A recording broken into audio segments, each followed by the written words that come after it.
مضل له ومن يضلل فلا هادي له وأشهد أن لا إله إلا الله وحده لا شريك له وأشهد أن محمدا عبده ورسوله أما بعد فإن خير الحديث كتاب الله وخير الهدي هدي محمد صلى الله عليه وسلم وشر الأمور محدثاتها وكل محدثة بدعة وكل بدعة ضلالة وكل ضلالة في النار. أعوذ بالله من الشيطان الرجيم. بسم الله الرحمن الرحيم. وإذ ابتلى إبراهيم ربه بكلمات فأتمهن قال إني جاعلك للناس إماما قال ومن ذريتي قال لا ينال عهد الظالمين. وقال تعالى إن إبراهيم كان أمة قانتا لله حنيفا ولم يكن من المشركين شاكرا لأنعمه اجتباه وهداه إلى صراط مستقيم وآتيناه في الدنيا حسنة وإنه في الآخرة لمن الصالحين ثم أوحينا إليك أن اتبع ملة إبراهيم حنيفا وما كان من المشركين. محترم حاضرین، ایک موٹی سی چھوٹی سی مثال پر غور کریں کہ اگر آپ گھر میں موجود ہوں اور گھر کے کسی حصے میں آپ محسوس کر رہے ہیں کہ کوئی خطرہ ہے، چھت گر رہی ہے، کچن میں آگ لگ کر وہاں کے موجود کسی سامان پر کو اپنی لپیٹ میں لے چکی ہے، یا اس طرح کا کوئی اور خطرہ منڈلا رہا ہو، پیش آ رہا ہو، اس صورتحال اور پس منظر میں کیا آپ کے لیے یہ ممکن ہوگا کہ ایسی بات کو جاننے کے بعد آپ کسی اور کام میں مشغول ہوں، لہو و لعب میں، کھیل کود میں، ہنسی مذاق میں، موبائل پر چیٹنگ کرنے یا کوئی گیم کھیلنے میں آپ مصروف رہیں، جبکہ پتہ چلا کہ گھر کے ایک حصے میں آگ لگی ہے اور وہ آگ بھڑک سکتی ہے؟ ظاہر سی بات ہے ایسا ہم نہیں کریں گے، یہ عقل کا فتویٰ ہے، کوئی بھی باشعور آدمی فوراً اس کا جھٹ جواب دے گا، اور اگر واقعہ پیش آتا ہے تو رد عمل کے طور پر بھی دکھائی دے گا۔ اسی بات کو شرعی نقطہ نظر سے اور ہماری زندگی کی حقیقت کے تناظر میں دیکھیں کہ اللہ تبارک و تعالیٰ نے ہمیں یہ بتایا جس کی بات پر، خبر پر ہمیں خبر ہے، ہمیں یقین ہے، اور پھر کم از کم موت ایک ایسی حقیقت ہے جسے دنیا کا کوئی بڑے سے بڑا ملحد بے دین بھی انکار نہیں کر سکتا، اس کا کوئی علاج دنیا کے کسی حکیم طبیب کے پاس نہیں ہے، تو ہمیں مرنا ہے، یہ بات طے ہے۔ اور مرنے کے بعد اہل ایمان کا عقیدہ ہے کہ اللہ تبارک و تعالیٰ کے سامنے پیشی ہونی ہے، دوبارہ زندہ ہونا ہے، حساب و کتاب دینا ہی دینا ہے۔ یہ زندگی جو ہمیں ملی ہے ایک موقع ہے، اور اس موقع کی قدر و قیمت مختلف پیرایوں اور انداز میں رب العالمین نے، رسول اللہ صلی اللہ علیہ وسلم نے بیان کی، اور ہم خود اس بات کو محسوس کرتے ہیں، جانتے ہیں، ہماری عقل بیان کرتی ہے۔ قرآن نے کئی مقامات پر اس بات کا نقشہ کھینچا۔ ہاں، مثال کے طور پہ سورہ منافقون کے آخر میں کہ وَأَنفِقُوا مِمَّا رَزَقْنَاكُمْ مِن قَبْلِ أَن يَأْتِيَ أَحَدَكُمُ الْمَوْتُ فَيَقُولُ رَبِّ لَوْلَا أَخَّرْتَنِي إِلَىٰ أَجَلٍ قَرِيبٍ فَأَصَّدَّقَ وَأَكُن مِّنَ الصَّالِحِينَ کہ اب ہم نے تم کو جو کچھ عطا کر رکھا ہے اس میں سے تم خرچ کرو، اس سے قبل، اس سے پہلے کہ تمہارے پاس موت آئے اور بندہ یہ کہنے لگے کہ پروردگار ایسا کیوں نہیں ہوتا کہ کچھ لمحات کے لیے، لولا اخرتنی الی اجل قریب، اجل قریب یعنی کچھ اور مدت بڑھا کر، قریب کی مدت بڑھا کر مجھے تھوڑی مہلت اور دے دیتا تاکہ میں صدقہ و خیرات کر لیتا اور نیک لوگوں میں سے شامل ہو جاتا۔ جواب ملے گا نہیں۔ ہاں، وَلَن يُؤَخِّرَ اللَّهُ نَفْسًا إِذَا جَاءَ أَجَلُهَا، اللہ کسی بھی نفس اور جان کو اس کا وقت مقرر آ جانے کے بعد مؤخر نہیں کرتا۔ ایک لمحہ اور ایک سانس کی مہلت بڑھائی نہیں جا سکتی۔ جب وقت آئے گا، اب تھوڑی دیر کے لیے سوچئے، سورہ مومنون میں گنہگار لوگوں کے لیے ہے کہ جب موت کا وقت آتا ہے تو وہ کہتا ہے پروردگار مجھے پلٹا دے، واپس کر دے، پھر سے تھوڑی سی مہلت دے دے۔ جواب ملے گا ہرگز نہیں، ایسا ہو ہی نہیں سکتا. اِنَّا کَلِمَةٌ هُوَ قَائِلُهَا، یہ بس ایک کلمہ ہے، ایک بات ہے جسے وہ کہنے والا ہے. ایسا ہوئے گا نہیں، ہو ہی نہیں سکتا. تھوڑی دیر کے لیے اپنے آپ کو ہم رکھے، ہم میں سے کوئی نہیں جانتا کب کہاں کون مرے گا.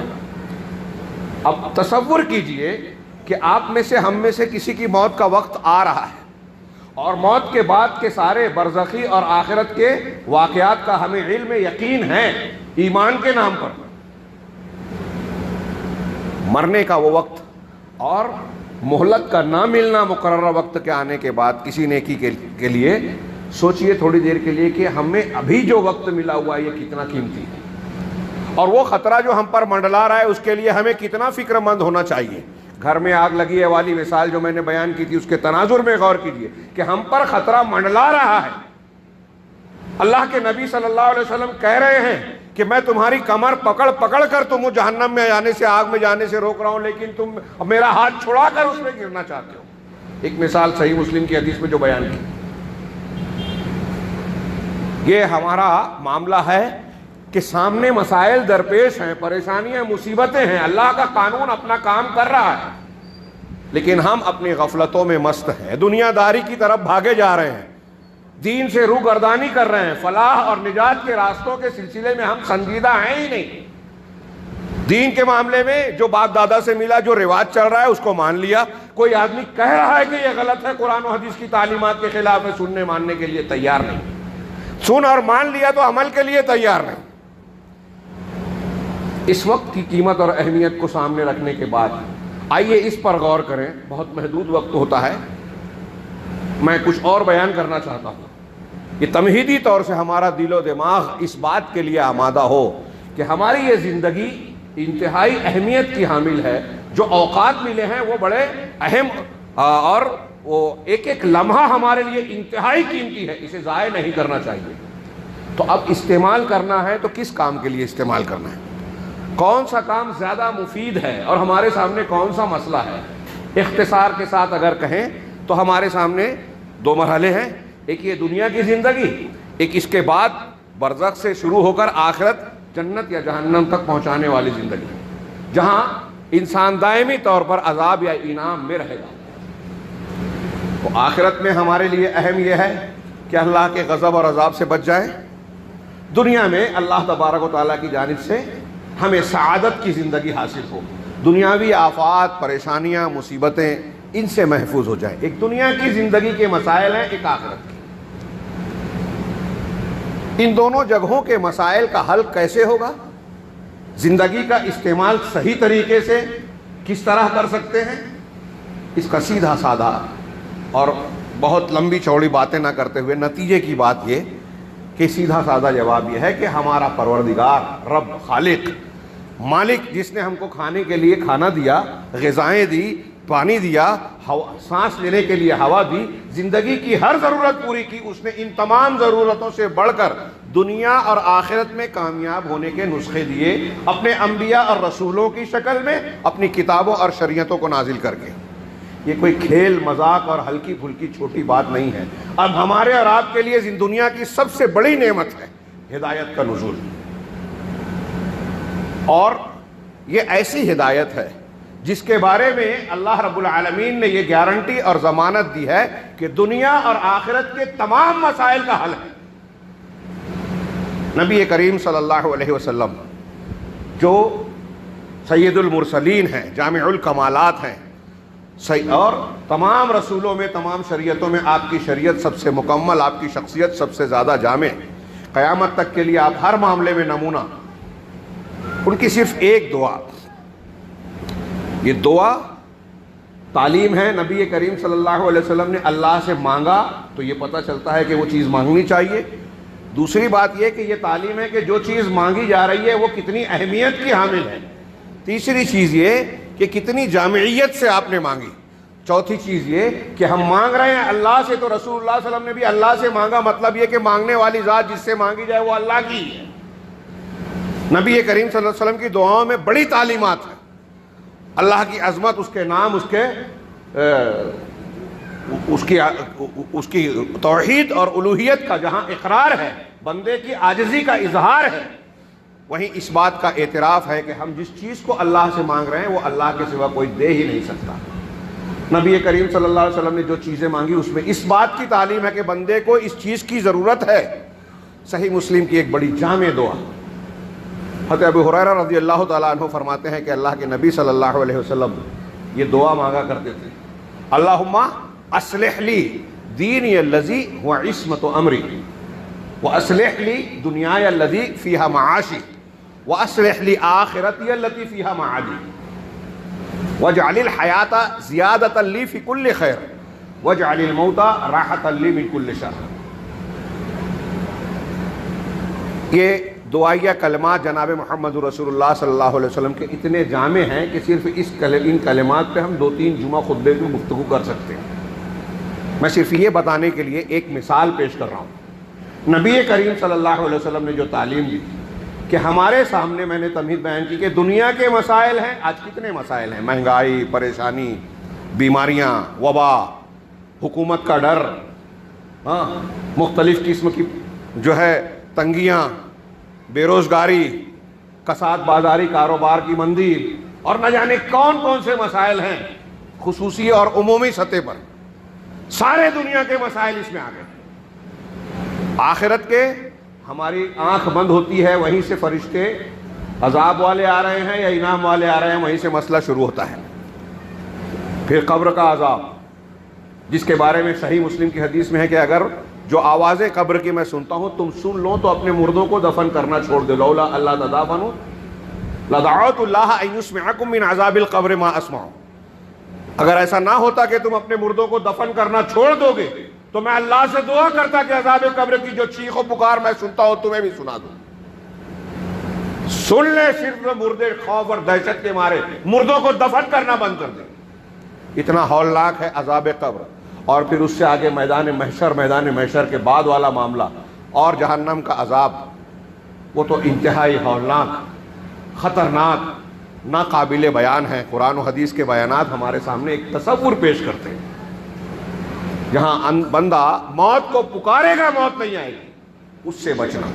اللہ تبارک و تعالی، اللہ کے نبی صلی اللہ علیہ وسلم نے یہ دعا سکھائی، اور دعا ہی نہیں سکھائی، دعا سکھا کر مانگنے کا سلیقہ بھی بتایا، اور پوری شریعت اور شریعت کی تعلیم کی شکل میں اس دعا کو عملی شکل دینے کا نسخہ بھی بتایا کہ دنیا اور آخرت کا مسئلہ کہاں سے حل ہوگا۔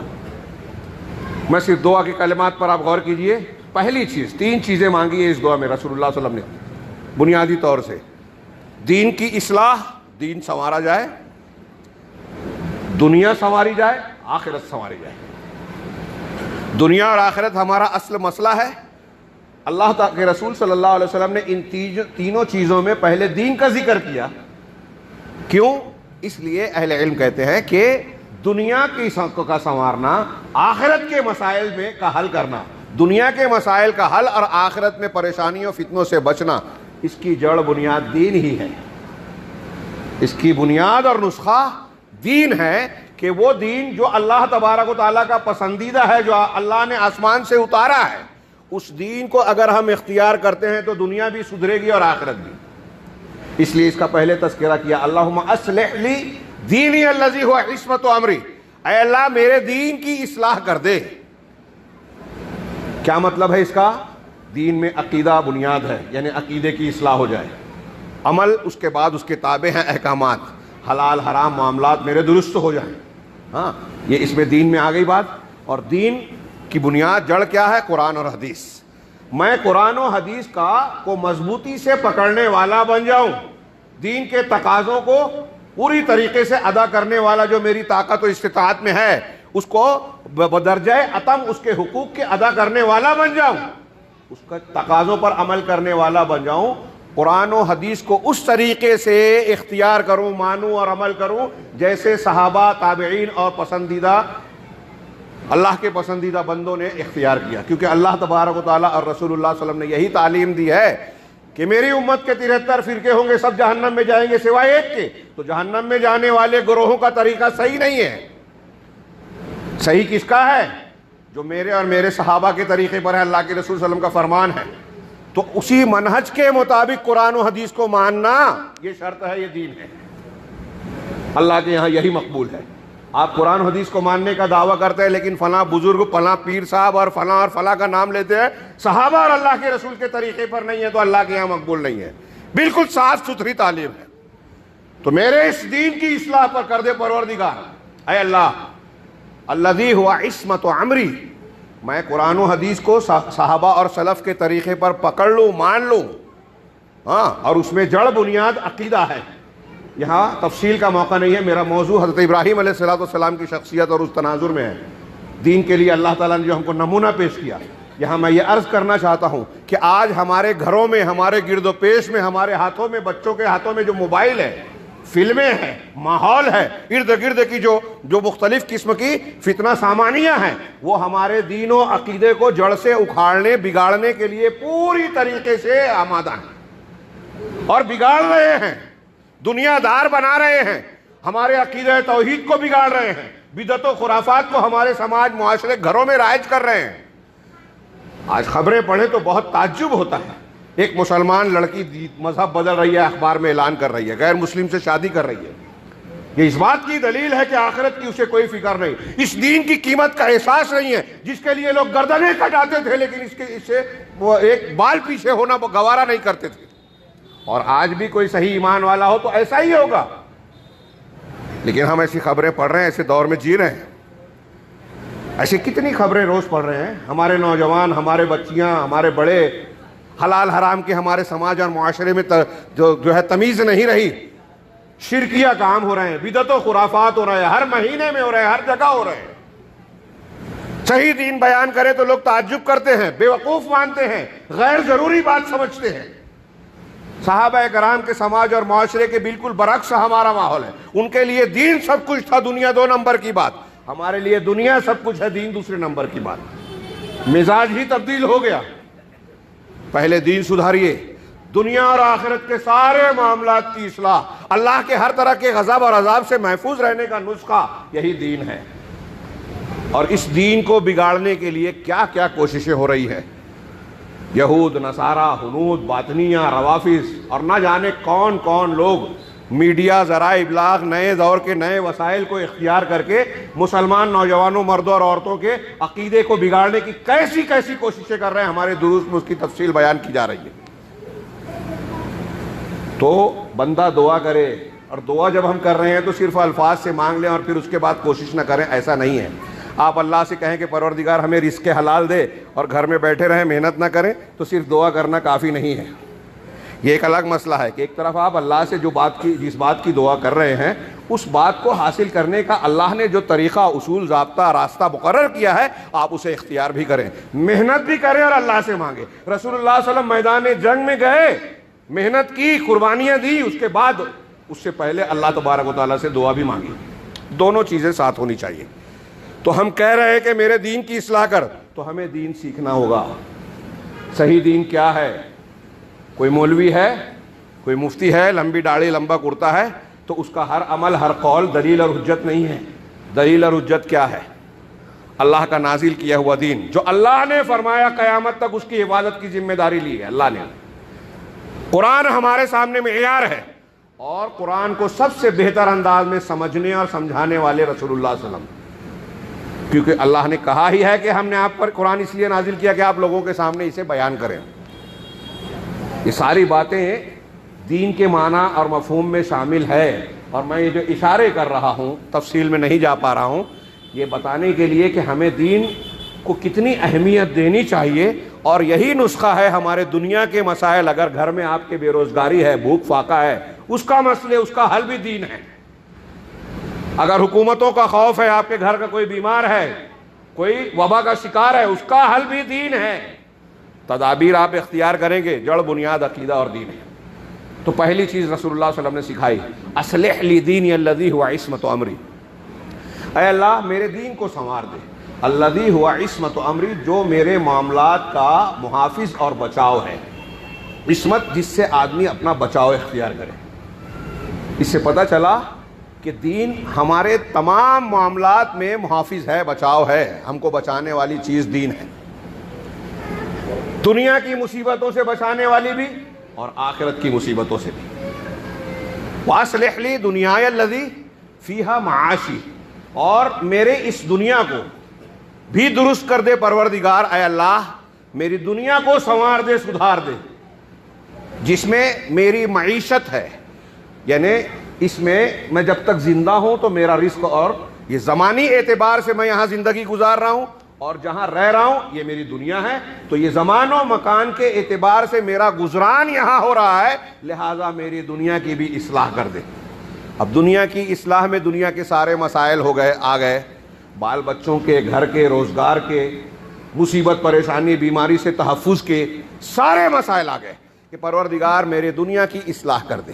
وَأَصْلِحْ لِآخِرَتِيَ الَّتِي فِيهَا مَعَادِي، تو دنیا میں رہتے ہوئے تیرے دین و شریعت اصولوں کے مطابق سارے مسائل کو حل کروں، تیری برکتوں اور رحمتوں کا حقدار بنوں، اور میری آخرت کو بھی سنوار دے، سدھار دے۔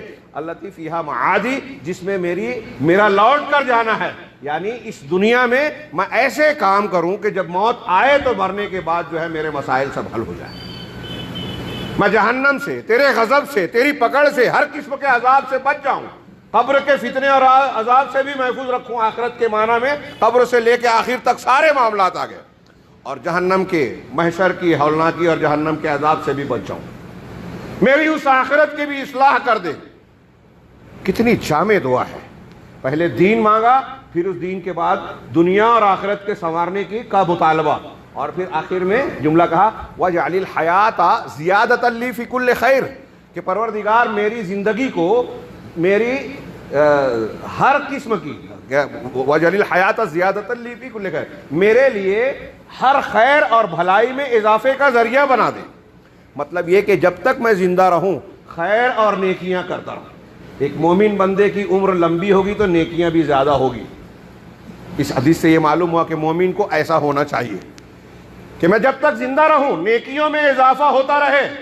وَاجْعَلِ الْمَمَاتَ یا وَاجْعَلِ الْمَوْتَ رَاحَةً لِّي مِن كُلِّ شَرٍ، اور موت کو میرے لیے ہر شر سے راحت اور آرام کا ذریعہ بنا دے پروردگار، یعنی جب میری موت آئے تو میں ہر قسم کی ابتلا و آزمائش سے محفوظ۔ اس میں کئی معنی بیان کیے جا سکتے ہیں، یعنی میرے مرنے کے بعد ورثہ وغیرہ کا بھی مسئلہ نہ رہے، اور مرنے کے بعد ایسے میرے اعمال اور معاملات نہ رہے کہ مرنے کے بعد میرے سامنے مصیبت آئے، عذاب آئے، فتنہ آئے، مر کر میں ہر قسم کی دکھ تکلیف سے راحت پا جاؤں۔ یہ نبی کریم صلی اللہ علیہ وسلم کی دعا، بات تھوڑی پھسل گئی اور طویل ہو گئی، وقت چلا گیا کافی، لیکن میں سمجھتا ہوں غیر اہم ہرگز نہیں۔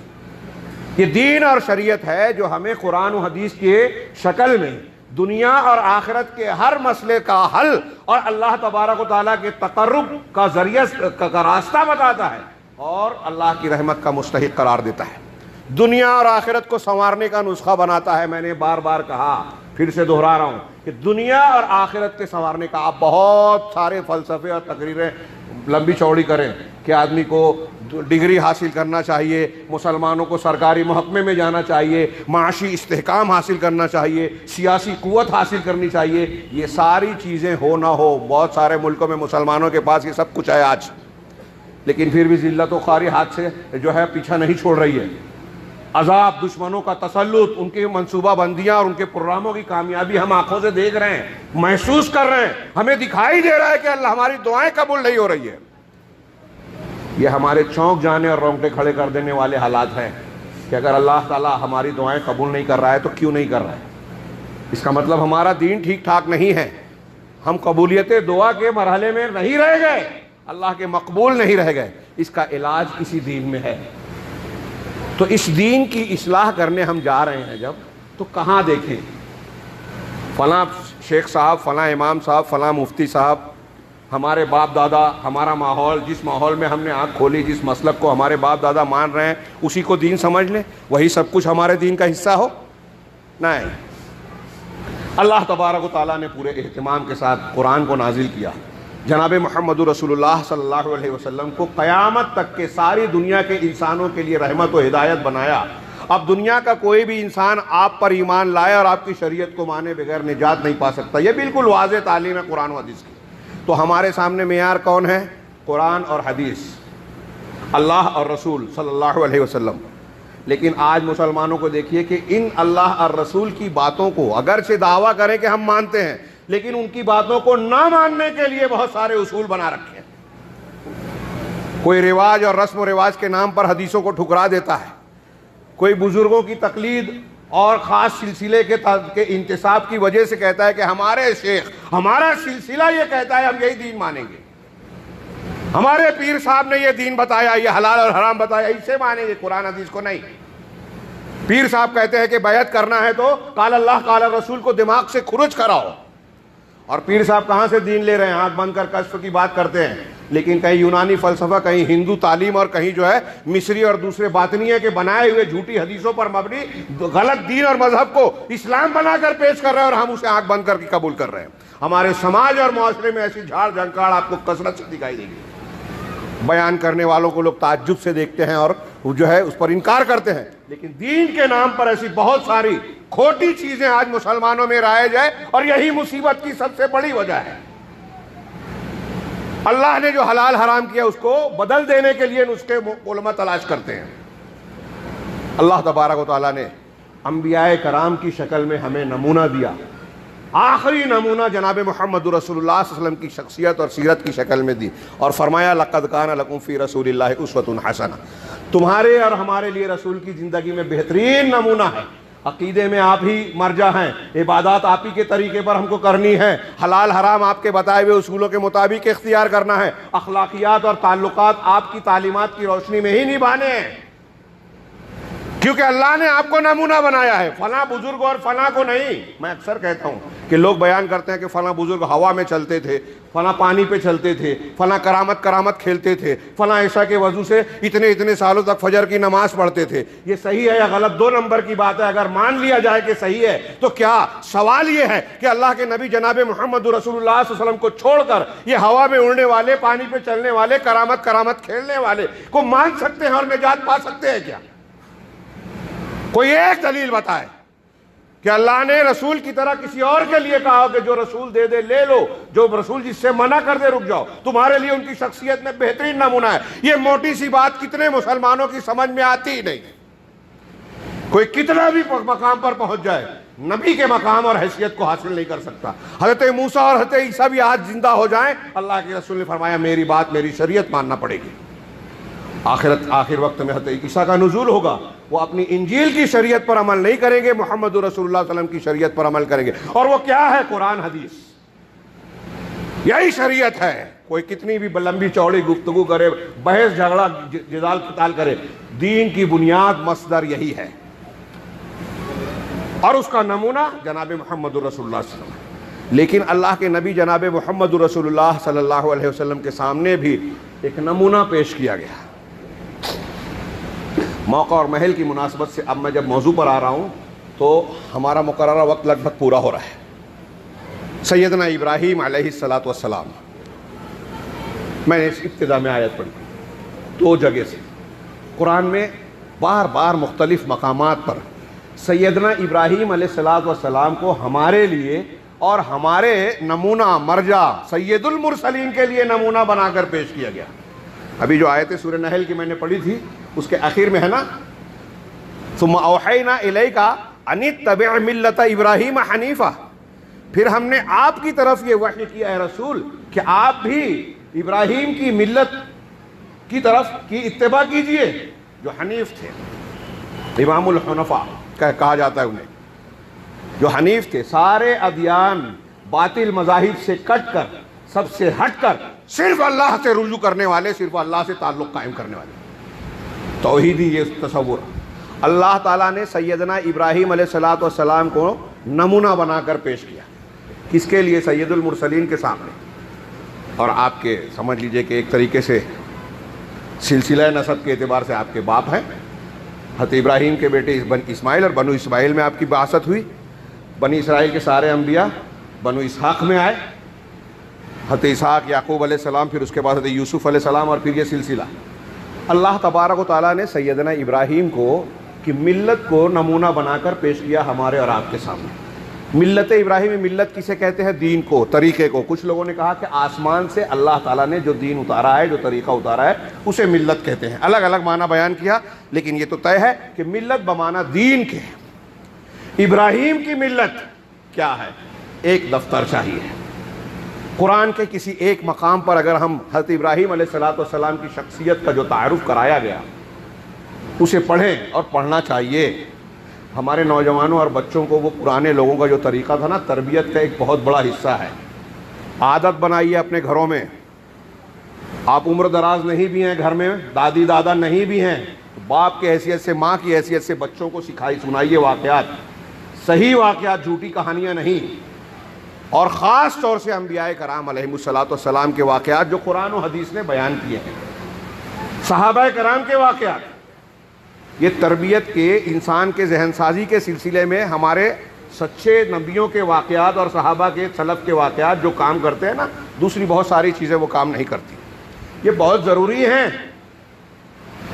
اور اللہ تبارک و تعالیٰ نے ان واقعات کا ذکر کیا، اس کا مطلب یہ کہ، اور یہ قصے کہانی سنانے کے لیے نہیں بیان کیا، یہ ہمارے درس اور عبرت کے لیے بیان کیا. پہلی آیت جو میں نے پڑھی، وقت کم ہے، آپ صرف سرسری طور سے میں ایک طریقہ دے رہا ہوں، ایک راستہ دے رہا ہوں. اور ایسا نہیں ہے کہ میں پہلا انسان ہوں، بہت سارے علماء سے آپ نے سنا ہوگا، خطابات سنے ہوں گے. ہاں، تو ایک تحریک دینا چاہتا ہوں کہ اس تناظر میں خاص طور سے یہ حج کا اور عید الاضحیٰ کا جب موقع آتا ہے تو قربانی اور حج کے احکام، حج کے ارکان اور مناسک کی ادائیگی، یہ ہمیں جہاں قربانی کے اسباق اور دروس کو یاد دلاتے ہیں، توحید کے سبق کو یاد دلاتے ہیں، وہیں توحید کے علمبردار سیدنا ابراہیم علیہ السلام اور آپ کے خانوادے کی قربانیاں اور آپ کی زندگیاں ہمارے سامنے بطور نمونے کے تازہ کرتی ہیں. انسان کی ایک فطرت ہے کہ جہاں ہم تعلیمات کو سیکھتے سکھاتے ہیں، وہیں ہم نمونے کے طور پر کچھ جو ہے سیمپل دیکھنا چاہتے ہیں. اللہ تبارک و تعالیٰ نے کہا اللہ کو مانو، شرک سے بچو، توحید کو مانو، ایمان کو اختیار کرو. لیکن ساتھ ہی ساتھ اللہ تبارک و تعالیٰ نے اس کے نمونے اور مثالیں بھی قرآن میں بیان کی. مطلب یہ ہماری ضرورت ہے کہ ہم نمونہ دیکھیں. ان نمونوں میں ایک انتہائی نمایاں نمونہ ہے سیدنا ابراہیم علیہ السلام کا. کیا نمونہ تھا؟ یہ چند آیتوں کی روشنی میں صرف اشارے کر رہا ہوں، اس پر مزید غور کرتے جائیے، چند باتیں ہی آپ آئے گی مختصر سے وقت میں. وَإِذِ ابْتَلَىٰ إِبْرَاهِيمَ رَبُّهُ بِكَلِمَاتٍ فَأَتَمَّهُنَّ. جب تمہارے پروردگار نے ابراہیم کو کچھ کلمات کے ذریعے سے آزمایا، ابتلا و آزمائش کی، تو حضرت ابراہیم نے ان کلمات کو، ان امتحان کی باتوں کو پورا کر دیا. اب یہ کلمات کیا ہیں؟ تفسیر کی کتابیں اٹھائیے، سورہ بقرہ ہی میں ہے، پہلے ہی پارے میں، جزء اول میں. ہاں، مفسرین نے بڑی تفصیل لکھی. ہاں، اور حضرت ابراہیم علیہ السلام کے متعلق قرآن اور حدیثوں میں جو تفاصیل ہیں کہ آپ کو کیسے کیسے احکامات اللہ تعالیٰ نے دیے، وہ ساری چیزیں اس کلمات کے معنی میں مفسرین نے کم و بیش بیان کیا. مشرکانہ ماحول میں حضرت ابراہیم پیدا ہو رہے ہیں، شرک کے ماحول میں. پہلا امتحان یہ کہ باپ کا مذہب بت پرستی، بت گری. تھوڑی دیر کے لیے سوچیے، آج ہمارے ہاں کتنے لوگ ہیں شرک کرنے والے، بدعت کرنے والے گھر میں پیدا ہوتے ہیں، تو جیسے ماں باپ شرک و بدعت کر رہے ہیں، بیٹا بھی کرنے لگتا ہے. وہی مذہب اور دین کو صحیح مانتا ہے جو باپ دادا سے حاصل ہوا. سیدنا ابراہیم نے ایسا کیا نہیں کیا. وَكَذَلِكَ نُرِي إِبْرَاهِيمَ مَلَكُوتَ السَّمَاوَاتِ وَالْأَرْضِ. قرآن نے کہا ابراہیم کو اللہ نے آسمانوں اور زمین کی ملکی ملکوت بتائی، راز بتائے، حقائق بتائے، تاکہ وہ یقین کرنے والوں میں سے بن جائیں. اگر باپ دادا کی تقلید کرنا دین ہوتا تو ابراہیم علیہ السلام بھی نعوذ باللہ بت پرست ہوتے. حضرت ابراہیم نے باپ کے دین کو اختیار نہیں کیا. اس سے پتہ چلا کہ باپ کی بات دلیل نہیں ہے.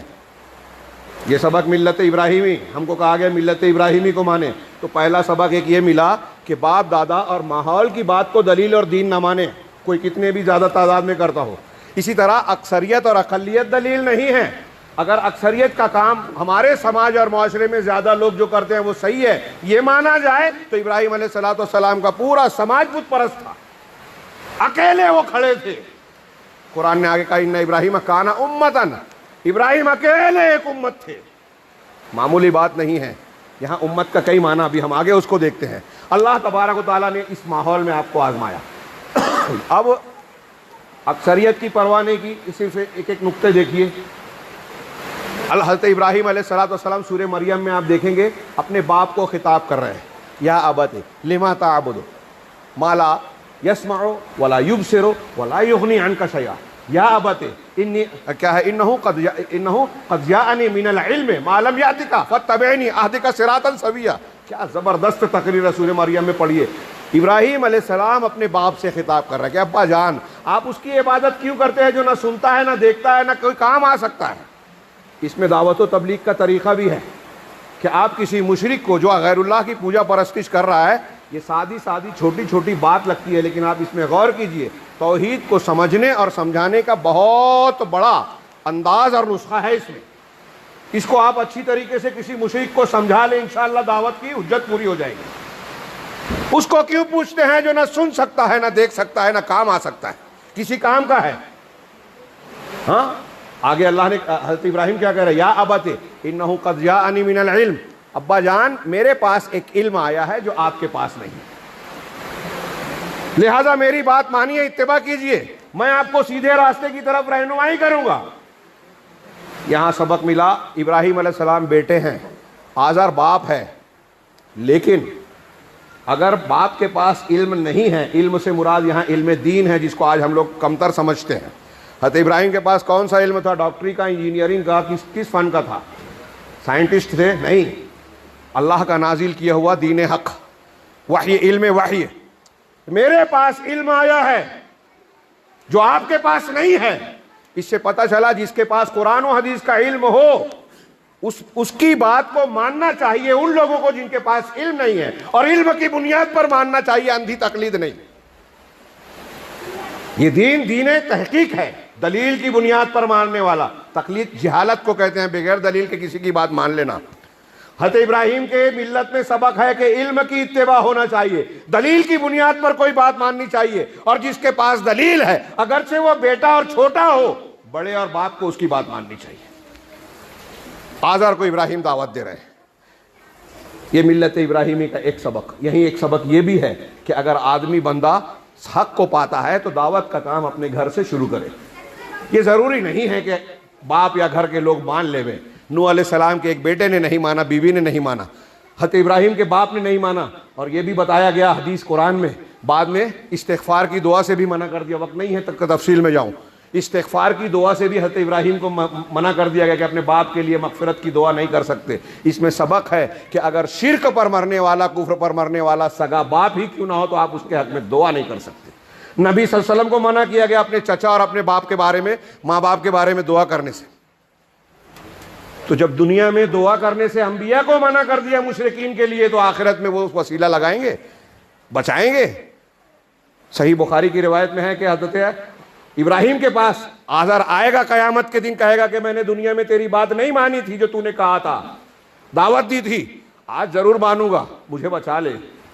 اللہ تعالیٰ سے حضرت ابراہیم کہیں گے کہ تو نے مجھ سے وعدہ کیا تھا کہ میں تجھے رسوا نہیں کروں گا. اس سے بڑھ کر رسوائی کیا ہوگی کہ میرے باپ کی یہ حالت ہے. اللہ کی طرف سے جواب ملے گا یہ تیرا باپ نہیں ہے، پلٹ کر دیکھ.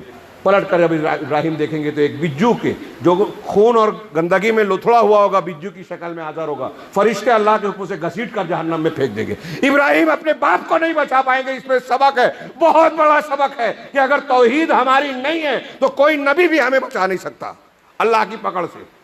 اس سے بڑھ کر رونگٹے کھڑے کر دینے والی کیا چیز ہوگی؟ ہم میں کا ہر شخص، مرد ہو، عورت ہو، بچہ ہو، جوان ہو، بوڑھا ہو، سب سے زیادہ جس چیز کی فکر کرنی چاہیے کہ ہم توحید سیکھیں، شرک کو جان کر اس سے اپنے آپ کو بچائیں. آج ہمارے ماحول میں گرد و پیش میں شرک اکبر اور کفر اکبر کی جھاڑ جھنکاڑیاں ہمیں گھیرے ہوئے ہیں. اس سے بچنا بہت ضروری ہے.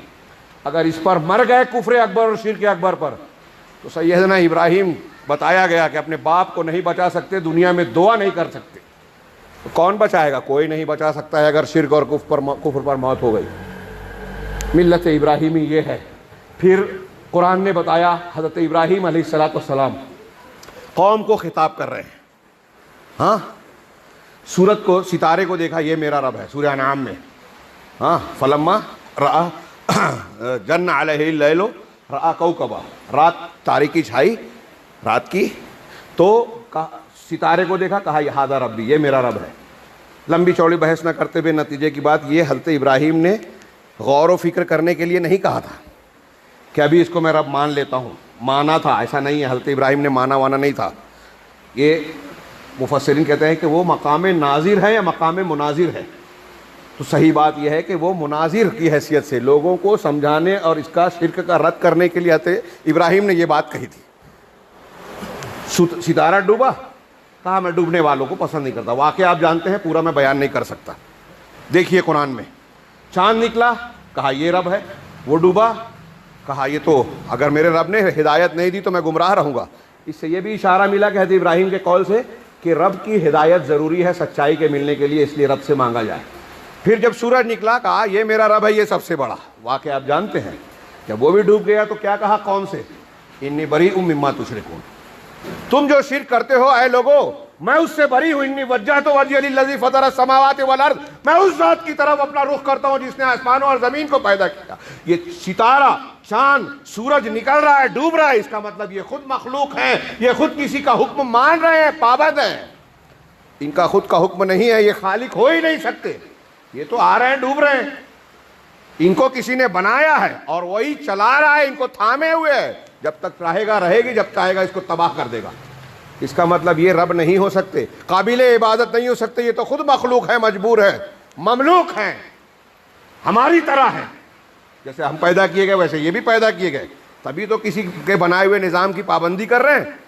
اس سے پتہ چلا کہ حضرت ابراہیم علیہ الصلوۃ والسلام نے ایک مشرکین کو, اپنی قوم کو جو سمجھایا, جو دلیلیں دی, تو اس کے سامنے عقل کی بھی دلیل دی. یعنی شرک کا رد جہاں قرآن و حدیث سے ہوتا ہے وہاں عقلی دلیلوں سے بھی ہوتا ہے. اور قرآن و حدیث میں بے شمار عقلی دلیلیں ہیں جس سے شرک کا رد اور توحید کا اس بات کیا گیا ہے. حضرت ابراہیم اور انبیاء کی دعوتوں میں جا بجا آپ کو یہ بات ملے گی. یہ بھی ملت ابراہیمی ہے. گھر سمجھایا, قوم کو سمجھایا. پھر قوم نے شکایت کی, نمرود کے دربار میں پہنچے, اس کی آنکھوں میں آنکھیں ڈال کے کلمہ حق کہا. اس نے دلیل دینا چاہی کہ تمہارا رب کون ہے. کہا میرا رب وہ ہے جو جلاتا اور مارتا ہے. ربی الذی یحیی و یمیت, کہا میں بھی زندہ کرتا ہوں, موت دیتا ہوں. دو کو بلایا, قیدیوں کو, ایک کو مار ڈالا, ایک کو چھوڑ دیا. کہا دیکھو ایک کو زندہ کیا, ایک کو مار ڈالا. اسے کٹ حجتی نہ کرتے ہوئے حضرت ابراہیم نے کہا میرا رب وہ ہے جو مشرق سے سورج کو نکالتا ہے. تیرے اندر دعویٰ ہے ربوبیت ہے تو مغرب سے نکال کر بتا. فبہت الذی کفر, قرآن نے کہا کہ کافر شخص مبہوت ہو گیا. نمرود سے ٹکرا گئے, قوم سے ٹکرا گئے.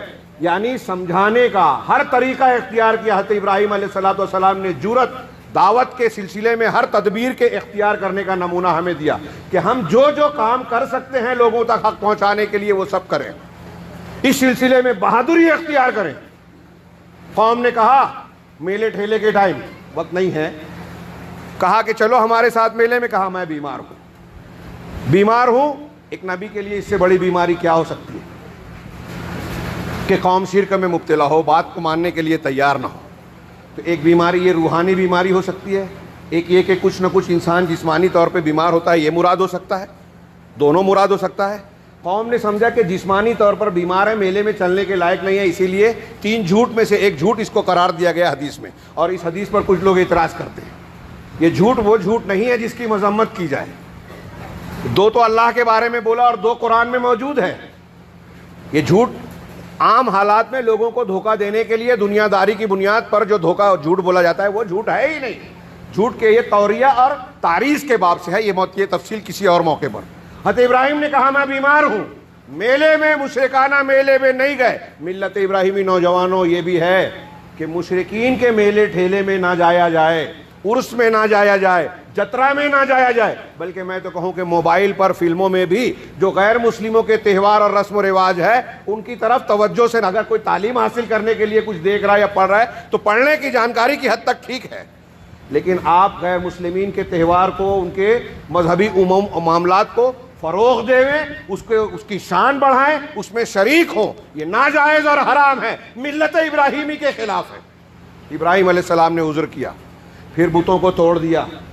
بتوں کو توڑنا بھی سنت ابراہیمی ہے, لیکن کب؟ جب آپ نے دعوت و تبلیغ کے تمام مراحل کو طے کر لیا, یہ جرأت اور قوت کا اظہار کیا آپ نے. ہاں, جب پورے مراحل طے کر لیے اس کے بعد کیا. اور پھر دوسرا پہلو یہ بھی ہے کہ جب یہ معاملہ کیا تو اس کے رد عمل کے لیے سیدنا ابراہیم علیہ السلام اکیلے تھے, اس کے لیے تیار تھے اس کا سامنا کرنے کے لیے. آج اس قسم کی کوئی حرکت اگر کوئی مسلمان کرتا ہے تو ایک عمومی بلوا ہوگا, فتنہ اور فساد ہوگا. فساد میں بہت سارے مسلمانوں کو جو ہے نقصان پہنچایا جائے گا, عبادت گاہوں کو نقصان پہنچایا جائے گا.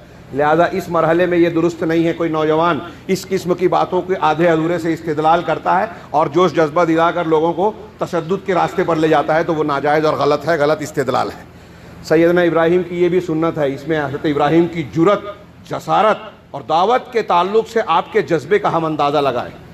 اللہ تبارک و تعالیٰ نے آپ کو خلیل بنایا، امام الموحدین، امام الحنفاء بنایا، اور اللہ کے نبی جناب محمد رسول اللہ صلی اللہ علیہ وسلم کے بعد آپ کو تمام انبیاء میں سب سے اونچا مقام دیا. یہ ایسے ہی نہیں ہے. آپ کی وفات کے بعد کوئی نبی آپ کی نسل سے باہر نہیں آیا. یہ کوئی چھوٹی بات نہیں ہے. یہ ابراہیم علیہ السلام کو یہ مقام ملا. اللہ تعالیٰ قرآن میں جا بجا آپ کو بطور نمونہ ہمیں پیش کر رہا ہے. یہ کوئی مذاق نہیں ہے. غور کرنے کی ضرورت ہے کہ کیسے کیسے صرف یہی نہیں کہ ہم کلمہ زبان سے پڑھ لیں. حضرت ابراہیم کی یہ پوری زندگی کہ جب جب جو آزمائش آئی اللہ حضرت ابراہیم نے لبیک کہا اللہ کو. اب نمرود کا سامنا کیا، بتوں کو توڑ دیا. اب بتوں کو توڑنے کے بعد آگ جلائی گئی، پکڑا گیا. مکالمہ واقعہ موجود ہے، میں بات کو سمیٹ رہا ہوں. آگ میں ڈالا گیا واقعہ ہم جانتے ہیں. بخاری میں حضرت ابن عباس کے قول کے مطابق دو مرد کے یہ حضرت ابراہیم کو جب آگ میں ڈالا جانے لگا تو کیا کہا تھا؟ حسبنا اللہ ونعم الوکیل. کلمہ توکل، اللہ پر بھروسے کا کلمہ. اللہ ہمارے لیے کافی ہے اور بہترین کارساز. اکیلے ابراہیم. غور کیجئے آج مسلمان کتنے ہیں حکومتوں سے ڈر رہے ہیں، چھوٹی چھوٹی طاقتوں سے خوفزدہ ہیں. ابراہیم علیہ السلام اکیلے، پوری قوم ایک طرف، نمرودیت اور وقت کی بادشاہت ایک طرف. لیکن کیا کہہ رہے ہیں؟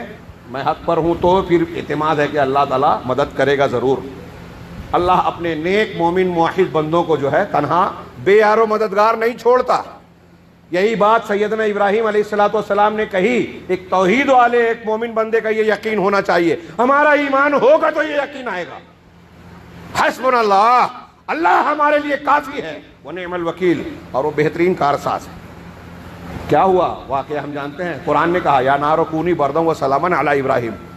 اللہ نے جب حضرت ابراہیم کو آگ میں ڈالا گیا، ہم نے حکم دیا کہ اے آگ ابراہیم کے لیے ٹھنڈی اور سلامتی والی، اتنی ٹھنڈی بھی نہ ہو جا کے پریشان کرے، سلامتی والی بن جا. آگ گلستہ اور باغ بن گئی. یہ کیا صرف ہمارے سننے سنانے کے لیے ایک واقعہ ہے؟ نہیں، درس ہے.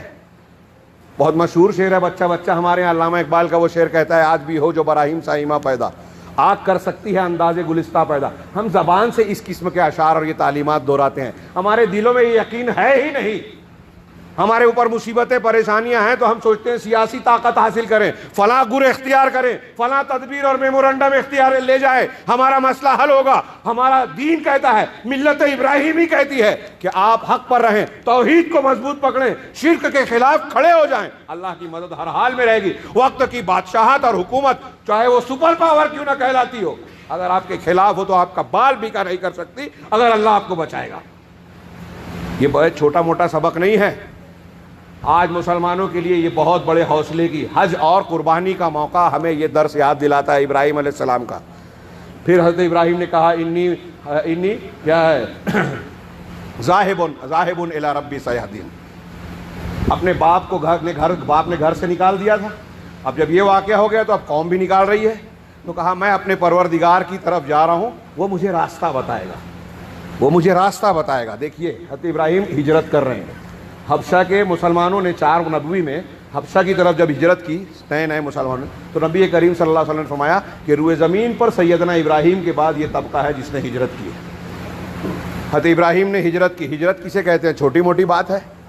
ہجرت مانے چھوڑنا. شرعی ہجرت جو وہاں ہے دین کے لیے، عقیدے کو بچانے کے لیے اپنی جان کے ساتھ گھر بار وطن سب کچھ چھوڑ چھاڑ دینا. چھوٹی موٹی بات ہے یہ. ہم اپنی چھوٹی بری عادتیں چھوڑنے کے لیے تیار نہیں ہیں. ہمارا نوجوان موبائل اور گندی فلمیں دیکھتا ہے، کوئی سگریٹ بیڑی کی ہم جیسے لوگوں میں لت ہے یا تو ہم یہ نہیں چھوڑ پاتے. وہ گھر چھوڑ رہے ہیں، کاروبار چھوڑ رہے ہیں، وطن چھوڑ رہے ہیں، رشتہ دار چھوڑ رہے ہیں. یہ ہے ہجرت، اور وہ بھی اللہ کے لیے. انی ذاہب الی ربی سیہدین. کوئی مستقبل بھی جا رہے ہیں تو کوئی پہلے سے ٹھکانہ نہیں ہے، رشتہ داریاں، کاروبار، کارخانے نہیں ہیں کہ فلاں شہر میں جا کے وہاں قیام کر لیں گے. راستہ بتائے گا پروردگار. گھر بار سب کچھ چھوڑ دیا. اس سے پتہ چلا ابراہیم علیہ السلام کے اس عمل سے کہ ہماری زندگی میں سب سے قیمتی چیز ہمارا دین اور عقیدہ ہے. نوجوانوں یاد رکھو، بچیاں یاد رکھیں کہ سب سے قیمتی یہ سبق ملت ابراہیمی کیا ہم کو سکھا رہا ہے. ہمارا گھر چھوٹ جائے چلے گا، وطن چھوٹ جائے چلے گا، مال دولت چھوٹ جائے چلے گا, باپ دادا رشتے بھائی بہن چھوٹ جائے چلے گا, عقیدہ چھوٹے یہ نہیں چلے گا. دین اور توحید ہمارے ہاتھ سے نکلے یہ گوارا نہیں کر سکتے. ساری چیزیں قربان کر سکتے ہیں, یہ نہیں کر سکتے. دنیا کی ہر چیز عقیدے اور دین کے لیے قربان ہو سکتی ہے. اس سے پتہ چلا کہ ہمارے پاس سب سے قیمتی سرمایہ جو ہے وہ ہمارا دین ہے, اور اسی کو لوٹنے کے لیے دنیا کے بڑے بڑے ڈاکو شیاطین الانس والجن ہم پر جو ہے ٹوٹے پڑ رہے ہیں. ہم کو اس کا احساس بھی نہیں ہے. کوئی موبائل سے آ رہا ہے, کوئی فلموں سے آ رہا ہے, کوئی اقتصادیات سے آ رہا ہے, کوئی ہماری اسکولوں اور تعلیمی نصاب سے آ رہا ہے, کوئی ہمارے بزرگوں, ہمارے پیر مشائخ جن کو ہم نیک سمجھتے ہیں ان کو خرید کر مسلمانوں کو بھٹکا رہا ہے, اور ہم آنکھیں بند کر کے جو ہے ہر ایک کے پیچھے جا رہے ہیں. ہمیں ہوش ہی نہیں ہے.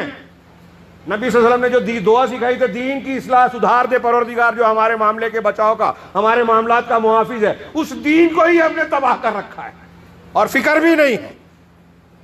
توحید اور شرک اچھے مسلمانوں کو معلوم نہیں ہے. دین کے راستے میں سال لگے ہیں, توحید اور شرک نہیں معلوم. کون سا دین سیکھ رہے ہیں آپ؟ نہ انبیاء کرام پہلے توحید سکھاتے تھے. پھر وقت زیادہ ہو رہا ہے, میں بات کو سمیٹوں, بہت زیادہ وقت ہو چکا ہے. بہرحال حضرت ابراہیم یہاں سے نکل رہے ہیں, گھر سے نکل گیا سب کو چھوڑ چھاڑ کے. راستے میں بادشاہ کی آزمائش آئی, جو جوان عورتوں کو اپنے پاس رکھ لیتا تھا. اگر میاں بیوی ہیں تو وہ اس آزمائش سے گزرے. وہاں پوچھا کہ کون ہے, تو کہا بہن ہے. بخاری مسلم کی حدیث میں ہی آپ نے اس کی وضاحت کی. اب بیوی نے بعد میں پوچھا کہ آپ نے بہن کیسے کہا اسلامی رشتے سے ہم بھائی بہن ہیں. تو اس اعتبار سے ابراہیم کی بات سچی تھی, لیکن سمجھنے والے نے غلط سمجھا, سننے والے نے. جھوٹ کا ایک پہلو تھا, دوسرا نہیں تھا. توریہ اور تعریض, یہ عزت اور جان دونوں بچانے کے لیے کہی آپ نے, یہ جھوٹ نہیں ہے.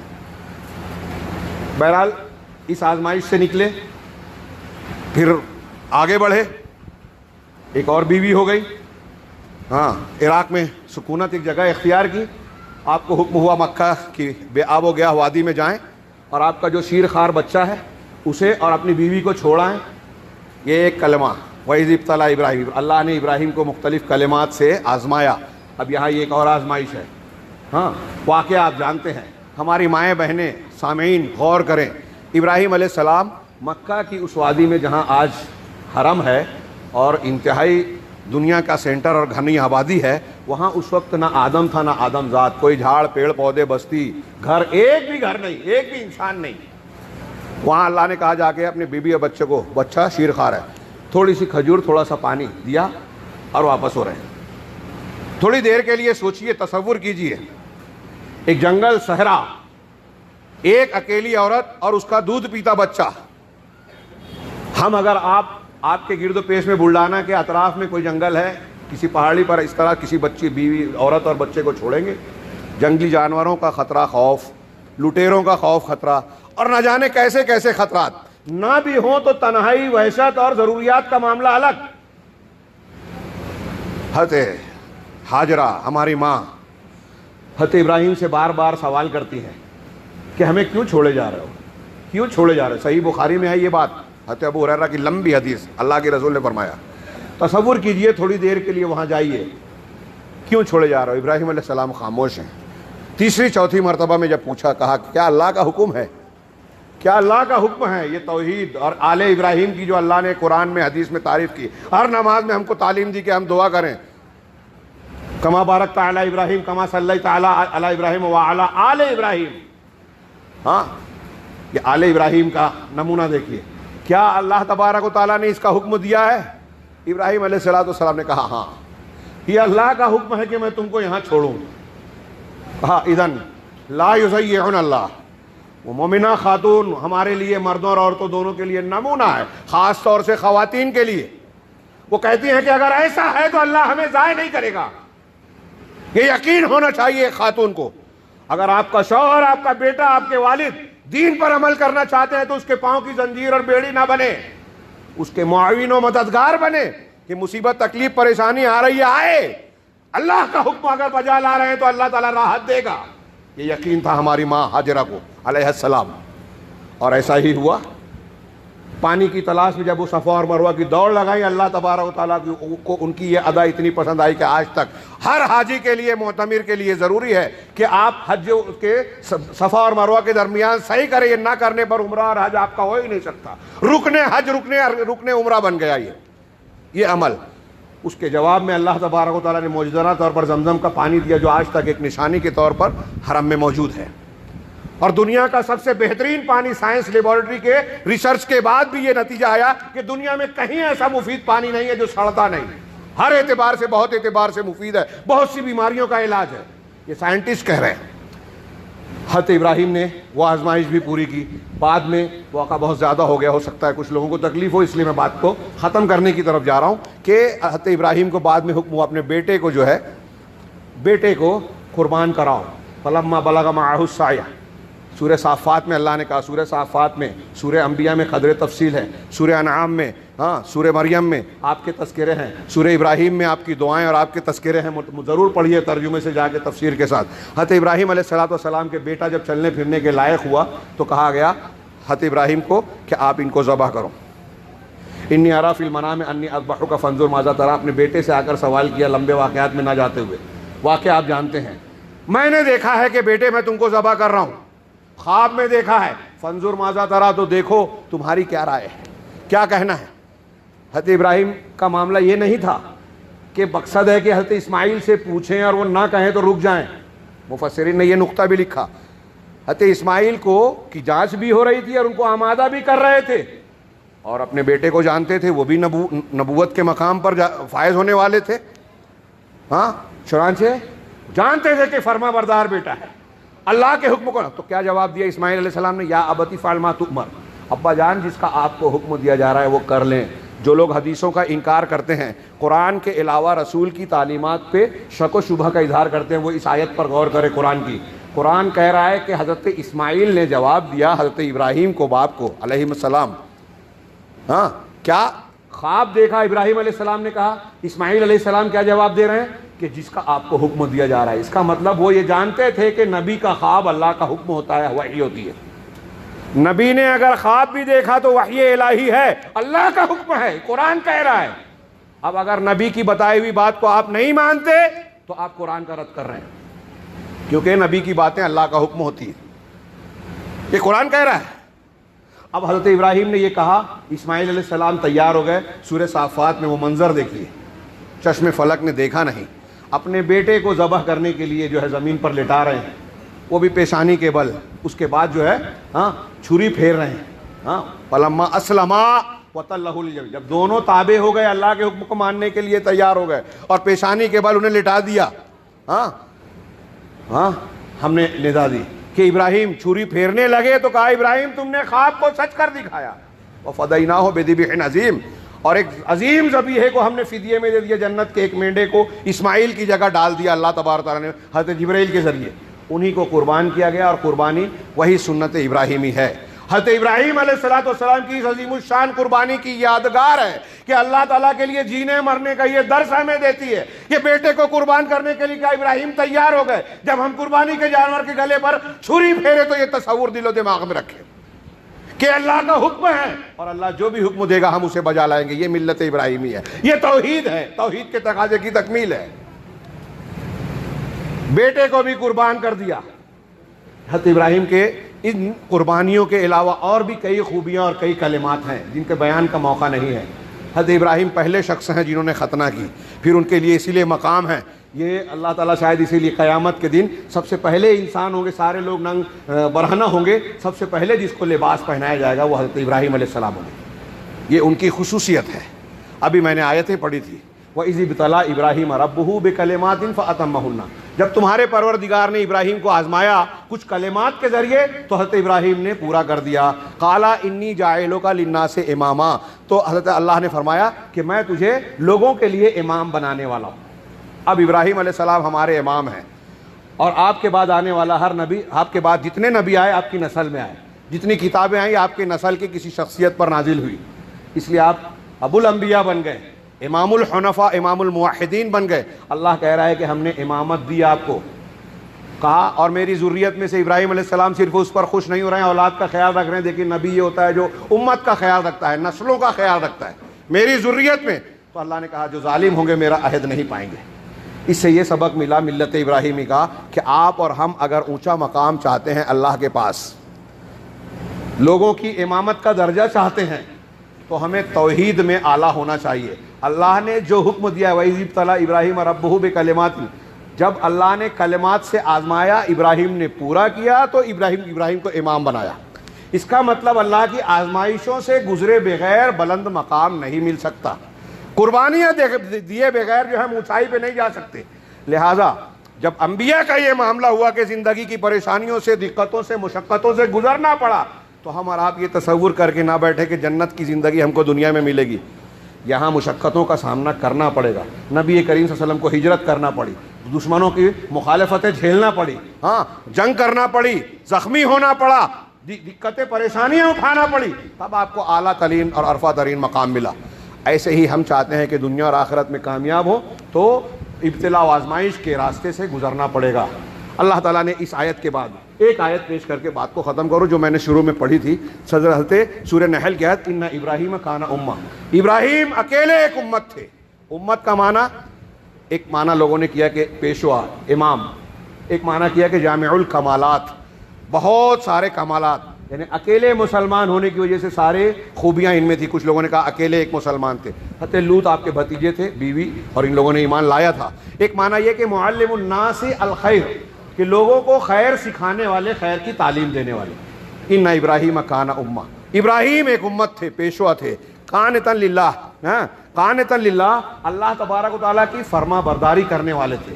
قانت ایک مطیع کا لفظ ہے عربی میں، اطاعت کرنے والا، یہاں قانت ہے۔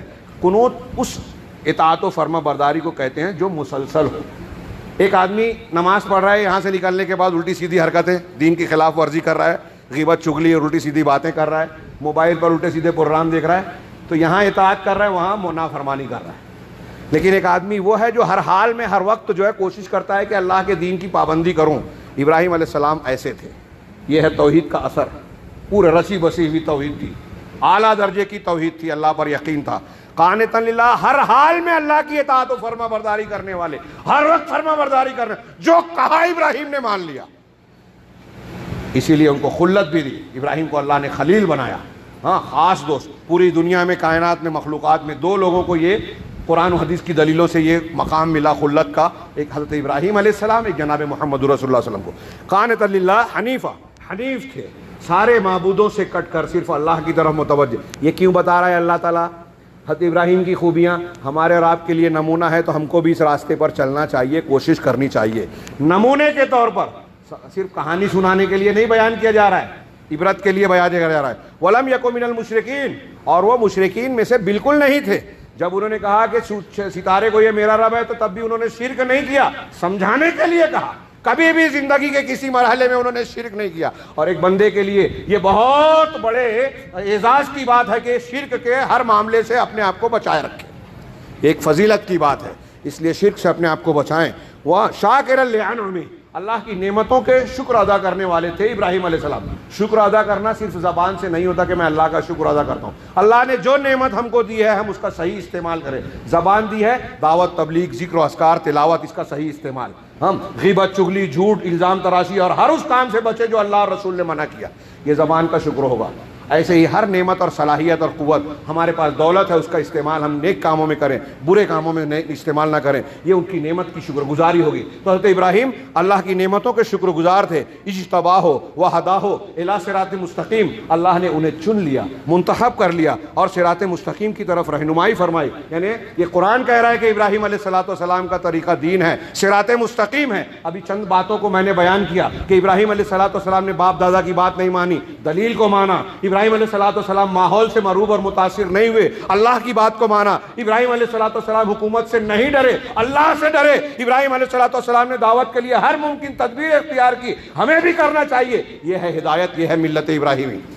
تو یہ ساری چیز دین ہے، اور اللہ کہہ رہا ہے کہ اس دین میں ابراہیم کی پیروی کرو، صراط مستقیم ہے۔ وَآتَيْنَاهُ فِي الدُّنْيَا حَسَنَةً وَإِنَّهُ فِي الْآخِرَةِ لَمِنَ الصَّالِحِينَ، ہم نے ابراہیم کو دنیا میں بھی حسنہ دی اور آخرت میں بھی وہ نیکوکاروں میں سے ہے، تو نیکوکاروں کا ان کو مقام ملے گا۔ اب سوچئے، ہمارا، میں نے شروعات کی تھی خطبے کی کہ ہمارا مسئلہ دنیا کے مسائل کا حل ہے۔ اب دنیا میں کورونا جیسی وبائیں ہیں، بیماریاں ہیں، بے روزگاریاں ہیں، گھر کے مسائل، گھر کے جھگڑے، گھر کی پریشانیاں، حکومت کا خوف، ہمارے گھر میں بے جا گرفتاریاں، مسلمانوں کے اوپر آنے والی مصیبتیں، افتادیں، ساری چیزیں دنیا کی آ گئی۔ اگر ہم دنیا میں ان ساری چیزوں سے نجات، تحفظ، بچاؤ چاہتے ہیں، ملت ابراہیمی استعمال کیجیے۔ عید الاضحیٰ، قربانی ہمیں یہ سبق دیتی ہے، ہمارے دنیا اور آخرت کا مسئلہ حل کرنے آتی ہے، راستہ بتانے آتی ہے۔ ان کے ابراہیم علیہ السلام کو دنیا میں بھی حسنات دی اللہ نے، اور آخرت میں بھی وہ نیکوکاروں میں سے یعنی اعلیٰ مقام پانے والے ہیں۔ پھر آخر میں جو بات کہی، ثم اوحینا الیک، نبی صلی اللہ علیہ وسلم جو سید المرسلین ہیں، امام المتقین ہیں، ہمارے لیے نمونہ ہے پوری کائنات کے لیے، انہیں کہا جا رہا ہے کہ ہم نے آپ کی طرف یہ وحی کی کہ آپ ان اتبع ملت ابراہیم حنیفہ، ملت ابراہیم کی آپ پیروی کیجئے جو حنیف تھے، یعنی ساری چیزوں سے کٹ کر صرف اللہ کی طرف یکسو ہونے والے، صرف اللہ سے تعلق جوڑنے والے تھے۔ وما کان من المشرکین، اور وہ مشرکین میں سے نہیں تھے۔ یہ چند باتیں ہیں، بعض باتوں کو میں نے تذکرہ کیا، کئی پہلو، کئی تفصیلات باقی ہیں، اور ہمارے سامنے قرآن و حدیث ہے، یہ باتیں اہل علم بیان کرتے رہتے ہیں۔ عید الاضحیٰ اور حج کا موقع جہاں ہم قربانی اور اللہ کے مقرر کیے ہوئے احکامات پر عمل کرتے ہیں، وہاں اس موقع پر ضروری ہے کہ ہم اپنے ساتھ اپنے بچوں کو، اپنی اگلی نسل کے لوگوں کو ان واقعات کو تازہ کریں۔ ان میں جو دروس و اسباق اور عبرت و نصیحت کے سامان ہیں، اسے ضرور بتائیں۔ اللہ تبارک و تعالیٰ نے قرآن مجید میں، رسول اللہ صلی اللہ علیہ وسلم نے اپنی تعلیمات میں اسے بیان کیا ہے، تو کیوں بتایا ہے؟ قیامت تک ان تعلیمات کی ہم کو ضرورت ہے۔ اللہ تعالیٰ سے دعا ہے کہ ہم اس دین کی قدر کو پہچانیں، اسے اختیار کریں، اور دین کے مقابل میں جو فتنے پریشان، جو دین کو بگاڑنے والے اسباب، ذرائع ہیں، پروردگار ان فتنوں سے ہمیں محفوظ رکھے، اور اس کی برکت سے دنیا اور آخرت میں ہمیں کامیابی سے نوازے۔ اقول قولی ھذا واستغفر اللہ لی ولکم وللمسلمین۔ بارک اللہ لنا ولکم فی القرآن المجید ونفعنا وإیاکم بالآیات والذکر الحکیم، انہ تعالی جواد کریم ملک بر رب العالمین۔